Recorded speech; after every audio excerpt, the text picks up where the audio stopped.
పవన్ కళ్యాణ్ ప్రస్తుతం పాలిటిక్స్ లో బిజీగా ఉన్నాడు. పాలిటిక్స్ కన్నా ముందు మొదలుపెట్టిన సినిమాలను ఎట్టి పరిస్థితుల్లో పూర్తి చేసి పాలిటిక్స్ కోసం ఎక్కువ సమయాన్ని కేటాయించుకోవాలనే పనిలో బిజీగా ఉన్నాడు. దీనికోసం పవన్ సినిమాల కోసం కొంచెం సమయాన్ని కేటాయించుకుంటూ వస్తున్నాడు. ఈ లిస్ట్ లో అందరికన్నా ముందు ఉన్న చిత్రం హరిహర వీరమల్లం. ఈ సినిమాను మొదలుపెట్టి దాదాపు 4 ఏళ్లు కావస్తున్న ఈ సినిమా మాత్రం పూర్తి కాలేదు. ఎట్టకేలకు పవన్ నడుం బిగించి సినిమాను పూర్తి చేసే పనిలో మునిగిపోయాడు. విజయవాడకు దగ్గరలో ఈ సినిమా కోసం భారీ సెట్స్ ను నిర్మించి ఆ సెట్స్ లో సినిమాను పూర్తి చేసే పనిలో ఉన్నారు. రీసెంట్ గా 500 మంది ఆర్టిస్టులతో ఒక భారీ వార్ ఎపిసోడ్ ను పూర్తి చేశారట.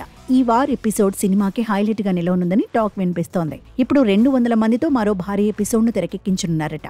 ఈ షెడ్యూల్ తో సినిమా షూటింగ్ పూర్తవుతుందని సమాచారం. వచ్చే ఏడాది సమ్మర్ కానుకగా ఈ చిత్రాన్ని ఎట్టి పరిస్థితుల్లో విడుదల చేయాలని చిత్ర యూనిట్ భావిస్తుంది. మొదట ఈ చిత్రాన్ని క్రిష్ మొదలుపెట్టిన ప్రస్తుతం మాత్రం ఏఎం రత్నం కుమారుడు జ్యోతికృష్ణ ఈ చిత్రానికి దర్శకత్వం వహించనున్నాడు. ఈ చిత్రంలో బాబీ డియోల్ కీలక పాత్రలో కనిపించనున్నాడు. ఈ సినిమా కోసం పవన్ ఫ్యాన్స్ సైతం ఈగర్ గా వెయిట్ చేస్తున్నారు.